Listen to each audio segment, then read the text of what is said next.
Friends, welcome back to my channel GK GS queen. So guys, कैसे हैं आप सब? आई होप आप सब लोग अच्छे होंगे। तो फ्रेंड्स, आज मैं आप लोगों के लिए खान सर का जो पॉलिटी का प्रीवियस ईयर क्वेश्चंस था सिंस 2008 टू 2020, तो उसका टेस्ट सीरीज जो ऑलरेडी मेरे चैनल पर आपको अपलोडेड मिलेगा क्वेश्चन नंबर 1 से 100 तक। तो चलिए, बाकी का जो 50 क्वेश्चन बचा हुआ है उसको भी आज हम लोग कंप्लीट कर देते हैं। इससे पहले अगर आप मेरे चैनल पर नए हैं तो प्लीज़ मेरे चैनल को जाकर विजिट करें। वहाँ पर मैं continuously specially Bihar SI candidate के लिए टेस्ट सीरीज करवा रही हूँ। इसके अलावा आपको मेरे चैनल पर बिहार स्पेशल 2021 के घटना चक्र, current affair, Bihar SI and Bihar ESI के previous year questions already uploaded मिलेंगे। अगर आपको मेरा वीडियो अच्छा लगता है, एग्जाम के पॉइंट ऑफ व्यू से बेनिफिशियल लगता है, तो प्लीज़ मेरे चैनल को सब्सक्राइब, लाइक और ज़्यादा से ज़्यादा फैमिली एंड फ्रेंड्स के साथ शेयर करना ना भूलें। आप मुझे फेसबुक एंड इंस्टाग्राम पर भी फॉलो कर सकते हैं, जिसका लिंक मैं आपको डिस्क्रिप्शन बॉक्स में प्रोवाइड करूँगी। For PDF and latest update please join with me on Telegram channel and link is given in description box. Let's started. तो चलिए, यहाँ पर क्वेश्चन नंबर 101 है कि भारत के राष्ट्रपति के चुनाव में हुए विवादों का निर्णय कौन करता है। काफ़ी अच्छा क्वेश्चन यहाँ पर सेट किया गया है फ्रेंड, और इसका जो करेक्ट आंसर होगा वो ऑप्शन नंबर बी यानी सर्वोच्च न्यायालय, सुप्रीम कोर्ट हो जाएगा।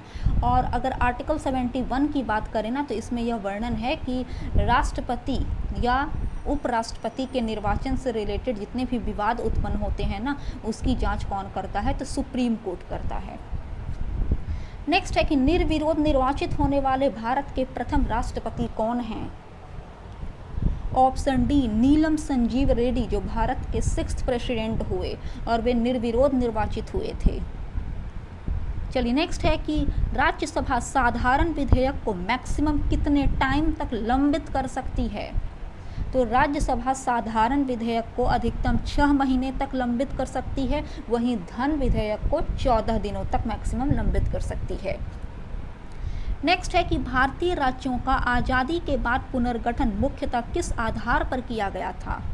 ऑप्शन ए भाषा के आधार पर। देखिए, इसके आधार पर ना स्टेट रीऑर्गेनाइजेशन कमीशन की स्थापना की गई थी, जिसने भाषा के आधार पर राज्यों का पुनर्गठन शुरू किया आज़ादी के बाद। और जो पहला राज्य था वो आंध्र प्रदेश बना 1953 ईस्वी में। इसका गठन तेलुगु भाषी राज्य के तौर पर किया गया आंध्र प्रदेश का। कब? तो 1953 में। नेक्स्ट है कि लोकसभा के अध्यक्ष यानी स्पीकर को कौन चुनता है। तो लोकसभा के सदस्यगण यानी लोकसभा के जितने मेंबर होते हैं ना, उन्हीं एक में से लोकसभा के अध्यक्ष का चुनाव कर लिया जाता है। नेक्स्ट है कि निम्न में से कौन सी संस्था संविधानेतर है। संविधानेतर मतलब जो संविधान में उसका वर्णन किया गया नहीं है। तो ऑप्शन सी नीति आयोग। नीति आयोग की अगर बात करते हैं, जिसका पुराना नाम योजना आयोग था, तो वो संविधानेतर संस्था है। इसका वर्णन भारतीय संविधान में किया हुआ नहीं है, इसे निर्मित किया गया है भारत सरकार के द्वारा। हालांकि निर्वाचन आयोग का वर्णन आर्टिकल 324 में है, वित्त आयोग का आर्टिकल 280 में है, तथा संघ लोक सेवा आयोग का वर्णन आर्टिकल 315 से 323 में है। नेक्स्ट है कि निम्न में से कौन से पंचायती राज व्यवस्था के अंग हैं। देखिए फ्रेंड, अकॉर्डिंग टू बुक इसका जो आंसर दिया हुआ है वो जिला परिषद दिया हुआ है। बट आपको पता होगा कि ग्राम स्तर पर ग्राम पंचायत होता है, जिला स्तर पर जिला परिषद होता है, तथा ग्राम सभा भी पंचायती राज व्यवस्था की एक प्रमुख अंग है। तो मेरे अकॉर्डिंग ये जो क्वेश्चन सेट किया गया है ना, वो सही नहीं किया गया है। इसमें होना चाहिए था कि निम्न में से कौन से पंचायती राज व्यवस्था के अंग नहीं है, तब उसके अकॉर्डिंग ऑप्शन सी करेक्ट होता, यानी ब्लॉक समिति इसका अंग नहीं है, जबकि ग्राम सभा, ग्राम पंचायत और जिला परिषद ये तीनों पंचायती राज व्यवस्था के अंग हैं। नेक्स्ट है कि भारतीय संविधान में मौलिक कर्तव्य को जोड़ा गया था। ऑप्शन ए 42वां संविधान संशोधन 1976 में सरदार स्वर्ण सिंह समिति के अनुशंसा पर। प्रारंभ में जब जोड़ा गया तब 10 मौलिक कर्तव्य थे, बट प्रेजेंट टाइम में इसकी संख्या 11 हो गई है, तथा ये 11वें मौलिक कर्तव्य को 86वां संविधान संशोधन 2002 के तहत जोड़ा गया। नेक्स्ट है कि निम्नलिखित में से कौन सा शब्द भारतीय संविधान की प्रस्तावना में नहीं है। तो देखिए, संप्रभुता, जिसे प्रभुत्व संपन्न कहते हैं, समाजवाद तथा बंधुता, ये तीनों भारतीय संविधान की प्रस्तावना में हैं, बट संघवाद जो है वो प्रस्तावना में इंक्लूड नहीं है। तो ऑप्शन सी यहाँ पर सही है। नेक्स्ट है कि एक विधेयक जो संसद में प्रस्तुत किया जाता है कौन सी क्रिया के बाद अधिनियम का रूप ले लेता है? तो जब फाइनली राष्ट्रपति उस पर अपना सहमति दे देते हैं, राष्ट्रपति अपने सिग्नेचर कर देते हैं, तो वह विधेयक फाइनली क्या बन जाता है? तो एक अधिनियम बन जाता है। तो ऑप्शन बी यहाँ पर सही है। नेक्स्ट है कि निम्न कथनों पर विचार कीजिए। भारत में राष्ट्रपति चुनाव के निर्वाचक मंडल में, देखिए ऑप्शन नंबर फर्स्ट जो है येस और सेकंड दोनों सही है। फर्स्ट कह रहा है कि विधानसभा के निर्वाचित सदस्य के मत का मूल्यांकन इक्वल टू राज्यों की जनसंख्या डिवाइडेड बाई राज्य के विधानसभा में निर्वाचित सदस्यों की संख्या गुने 1000। यहाँ पर थोड़ा सा मिसप्रिंट है, 1 0 और होगा यानी 1000। सेकंड भी सही है कि एक निर्वाचित संसद सदस्य के मत का मूल्यांकन इक्वल टू सभी निर्वाचित विधानसभा सदस्यों के मतों की कुल मान डिवाइडेड बाई निर्वाचित संसद सदस्यों की कुल संख्या। चलिए इसका और पॉइंट भी देख लेते हैं। तीसरा है कि संसद के दोनों सदनों के मनोनीत सदस्य राष्ट्रपति के निर्वाचन में भाग लेते हैं? बिल्कुल नहीं, मनोनीत सदस्य भाग लेते ही नहीं है। तो इस पॉइंट ऑफ व्यू से ऑप्शन नंबर बी यहाँ पर करेक्ट हो जाएगा, यानी फर्स्ट और सेकंड दोनों। नेक्स्ट है कि भारत का कार्यपालिका अध्यक्ष यानी एग्जीक्यूटिव हेड कौन है? ऑप्शन ए भारत का राष्ट्रपति। नेक्स्ट, भारत में वह मंत्री जो संसद के सदनों में से किसी सदन का भी सदस्य नहीं है उसे मंत्री के पद से मुक्त हो जाना पड़ता है 6 महीना के बाद, यानी 6 महीना के अंदर उसे कंपलसरी है कि किसी भी सदन की सदस्यता वे ग्रहण करें, या तो राज्यसभा की या तो लोकसभा की। नेक्स्ट है कि मंत्रिपरिषद सामूहिक रूप से उत्तरदायी होता है? ऑप्शन बी फर्स्ट, सेकंड और थर्ड। लोकसभा के प्रति एक संवैधानिक बाध्यता के अंतर्गत तथा आर्टिकल 75 के 3 के अकॉर्डिंग, और आर्टिकल 75 के 3 में ही कहा गया है कि मंत्रिपरिषद सामूहिक रूप से लोकसभा के प्रति उत्तरदायी होगा। तो ऑप्शन बी यहाँ पर सही है। नेक्स्ट है कि निम्नलिखित में से कौन अपने प्रधानमंत्रित्व काल में लोकसभा के सदस्य थे? तो देखिए लोकसभा के जो सदस्य रहे हैं वे चंद्रशेखर रहे हैं। हालांकि देवगौड़ा, डॉक्टर मनमोहन सिंह तथा आई के गुजराल ये जब प्रधानमंत्री के पद पर बैठे थे तब ये लोकसभा के ना होकर राज्यसभा के सदस्य थे। तो ऑप्शन सी यहाँ पर सही हो जाएगा। नेक्स्ट है कि भारत के प्रधानमंत्रियों में से कौन अपने कार्यकाल में संसद में कभी भी उपस्थित नहीं हुआ? ऑप्शन डी चौधरी चरण सिंह। नेक्स्ट, उप प्रधानमंत्री पद का सृजन? ऑप्शन बी संविधान के प्रावधानों से हटकर हुआ है और भारत के पहले उप प्रधानमंत्री थे सरदार वल्लभ भाई पटेल। नेक्स्ट, भारत के किस प्रधानमंत्री की मृत्यु देश के बाहर हुई थी? तो लाल बहादुर शास्त्री जी की मृत्यु देश के बाहर ताशकंद में हुई थी 1 जनवरी 1966 ईस्वी को। नेक्स्ट है कि भारत के प्रधानमंत्री की नियुक्ति के समय ऑप्शन ए है कि जरूरी नहीं कि वह संसद के दोनों सदनों में से किसी एक का आवश्यक रूप से सदस्य हो, परंतु उसे 6 महीने के अंदर आवश्यक रूप से दोनों में से किसी भी एक सदन का सदस्य हो जाना चाहिए। बिल्कुल सटीक है। यहाँ पर बी आप देख सकते हैं, बी गलत है। चलिए सी और डी भी आप देख लीजिए, सी और डी भी गलत है प्रधानमंत्री की नियुक्ति के समय। तो ऑप्शन नंबर ए यहाँ पर 119 का करेक्ट हो जाएगा। नेक्स्ट, भारत का प्रधानमंत्री बनने के लिए मिनिमम एज कितनी होनी चाहिए? 25 ईयर्स। नेक्स्ट, निम्नलिखित में से कौन सा आधिकारिक दस्तावेज भारत से संबंधित है? ऑप्शन बी श्वेत पत्र।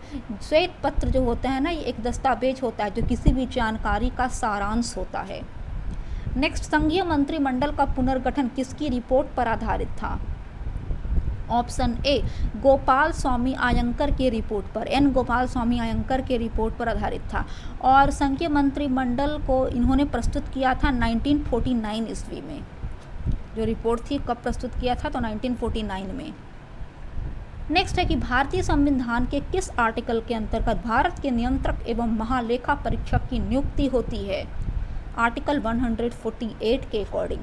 नेक्स्ट, भारत के कैग यानी नियंत्रक एवं महालेखा परीक्षक कार्य करते हैं? ऑप्शन बी लोक वित्त संरक्षक के रूप में। नेक्स्ट, एक गैर सदस्य के रूप में संसद की किसी एक सदन की कार्यवाही में भाग ले सकता है?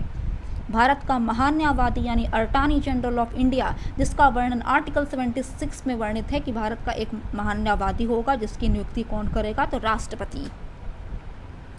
नेक्स्ट है कि निम्नलिखित में से किसे संसद के दोनों सदनों में बोलने, अन्य कार्यवाहियों में सम्मिलित होने एवं किसी भी संसदीय कमेटी का सदस्य होने का अधिकार तो है, परंतु उन्हें वोटिंग करने का अधिकार नहीं है। ये किसके बारे में कहा गया है? तो भारत के अटॉर्नी जनरल ऑफ इंडिया के बारे में। नेक्स्ट है कि भारत के नियंत्रक एवं महालेखा परीक्षक यानी कैग के संबंध में निम्नलिखित में से कौन से कथन सही नहीं हैं? तो ऑप्शन ए है कि उसकी नियुक्ति भारत के राष्ट्रपति द्वारा की जाती है, बिल्कुल सही है।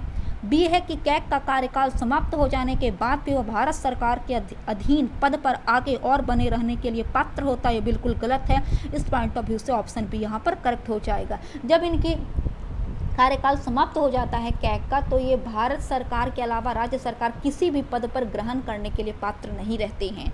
नेक्स्ट है कि उसे भारत के सुप्रीम कोर्ट के न्यायाधीशों की भांति ही पद से हटाया जाता है, बिल्कुल सही है।